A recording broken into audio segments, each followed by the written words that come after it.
Tool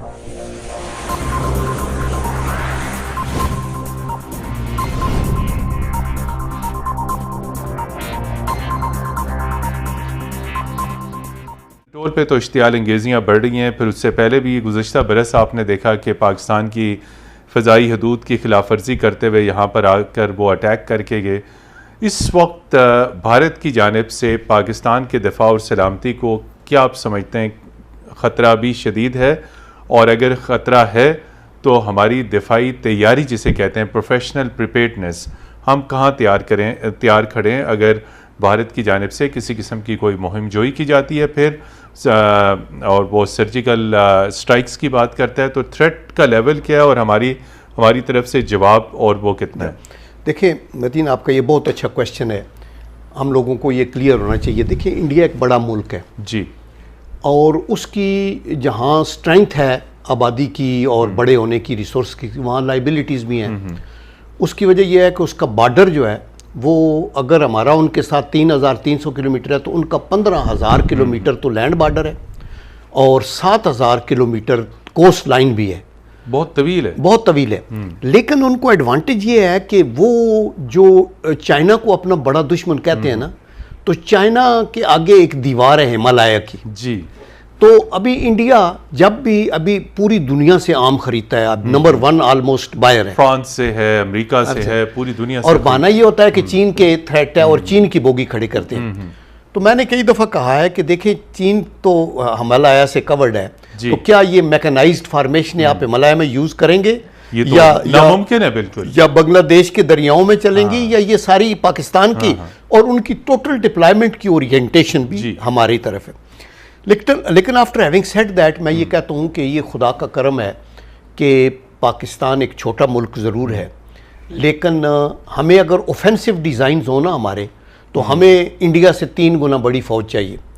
لیکن چونکہ ہم نے اپنے دفاع کے لیے تیاری کی ہوئی ہے، اس لیے اگر انڈیا کی 14-15 لاکھ کی فوج ہے تو ہمارے پاس بھی 5-6 لاکھ کی فوج ہے۔ جی بالکل۔ اگر انڈیا کے پاس لیٹ سے 4500 ٹینکس ہیں تو پاکستان کے پاس بھی 2700 یا اس کے لگ بھگ ٹینکس ہیں۔ اسی طرح گنز اگر ان کے پاس یہ جو ہیں اے ایف ویز وہ 5600 ہیں تو ہمارے پاس بھی 3000 ہیں۔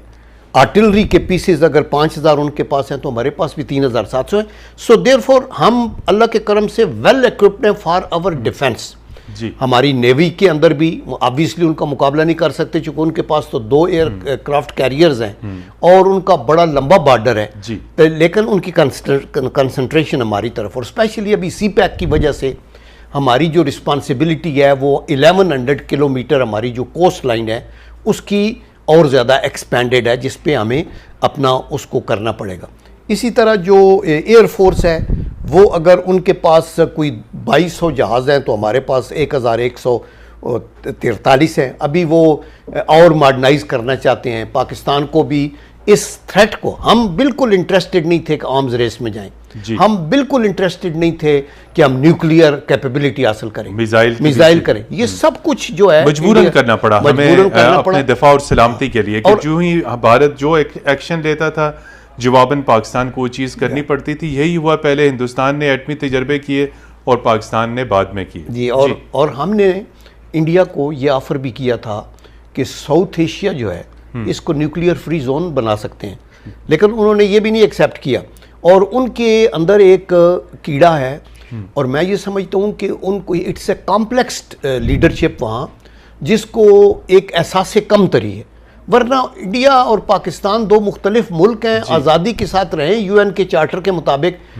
ہم بارہا آپ کو پیس ٹاکس کی آفر دیتے ہیں، آپ جنگ کی بات کرتے ہیں، اور یہ Modi is on record to have said جب ڈھاکہ گیا تو اس نے یہ کہا کہ یہ بنگلہ دیشیوں کی آزادی میں ہمارا خون شامل ہے۔ ہمیں تو کوئی شک نہیں تھا کہ مفتی بانی جو تھے وہ ایکچولی را کے ایجنٹ تھے، وہاں کے سارے لوگ تھے، بہت ساری چیزیں انہوں نے مان لی 1971 کی، اور ابھی افغانستان یہ بلوچستان والوں کو وہاں سے بیٹھ کے کہا کہ وہ ہم کرتے ہیں، اور پھر اگلے دن کہا، جس کا پرائم منسٹر نے بھی ذکر کیا، کہ یہ کہتے 10 دن کے اندر ہم پاکستان جو ہے اس کو ختم کر دیں گے۔ تو مطلب ہے ان کو یہ زبان سٹیٹس مین نہیں یوز کرتے، وہ جو سٹیٹس مین ہوتے ہیں نا وہ بڑے فار ریٹنگ، وہ کہتے ہیں نا they talk less and say more. سے more. بالکل اسی نقطے کو آگے بڑھائیں گے. آپ نے کہا کہ 1947 میں پاکستان کے پاس دفاعی پیداوار کے حوالے سے ایک بھی فیکٹری نہیں تھی. آپ جو ہے وہ ڈیفنس پروڈکشن کے اوپر آپ کی گہری نظر ہے. پاکستان آرڈیننس فیکٹریز کے چیئرمین بھی رہے.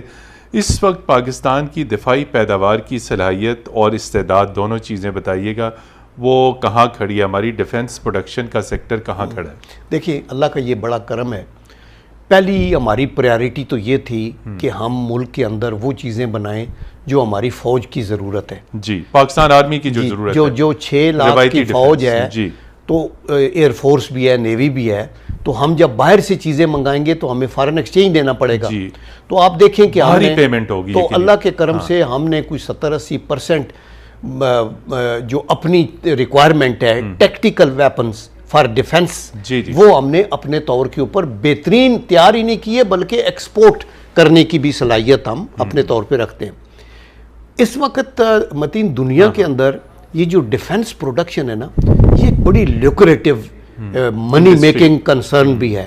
یعنی امریکہ, رشیا, یہ وہ اس وقت دنیا میں جو ایکسپورٹ ہوتی ہے ویپنز کی وہ $25 بلین کی ہوئی ہے 2018 میں, اور اس میں $10.8 بلین تو صرف امریکہ نے کی ہے. سیکنڈ 6-7 بلین رشیا نے کی ہے. اس کا مطلب ہے امریکہ دفاعی برآمدات کے حوالے سے دنیا میں نمبر 1 ہے آل دی ٹائم, اور رشیا نمبر 2 ہے, اور اسی طرح پھر فرانس ہے اور جرمنی اور یہ ان ممالک کا ہے. پاکستان نے یہ کیا کہ ہم اپنے طور پہ پہلی تو بڑی کامیابی یہ ہے کہ ہمیں اپنی جو فوج ہے اس کے لیے G3 سے لے کے اسمال آرمز سے لے کے توپوں کا ایمونیشن, ٹینکوں کا ایمونیشن, آپ کے جو مارٹرز بامز, یہ وہ چیزیں ہم نے اپنی سے. پھر جب ہم نے دیکھا کہ انڈیا تو ایک قدم آگے جا رہا ہے اور وہ تو میزائل کی تیاری میں ہے, اللہ کا کرم ہم میزائل بنا لیے. پھر خدا کا کرم ہے جب انہوں نے آپ نے دیکھا ہمارا ڈیٹنس بن گیا 74 میں وہ دھماکے کیے, اور ساتھ ہی ان کی زبان بدل گئی کہ ابھی ہم ان کو سبق سکھائیں گے. تو اس وقت پھر پاکستان میں پرائم منسٹر ذوالفقار علی بھٹو نے کہا کہ گھاس کھائیں گے اور وہ کریں گے. اور پھر ہر لیڈر نے جو آباد میں آئے ان کے, وہ ضیاء الحق صاحب, پریزیڈنٹ اسحاق خان, بے نظیر بھٹو, نواز شریف. اور نواز شریف صاحب کو تو یہ آنر مل گئی کہ ان کے ہوتے ہوئے دھماکے ہو گئے 1998 کے اندر. یہ ایک بہت بڑا فیصلہ تھا.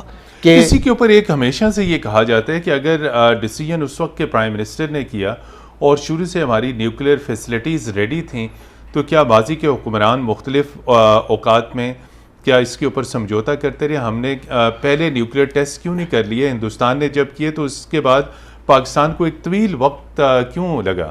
دیکھیں وجہ یہ تھی کہ ہم زیر عتاب تھے پوری دنیا میں, most sanctioned ally of the United States of America.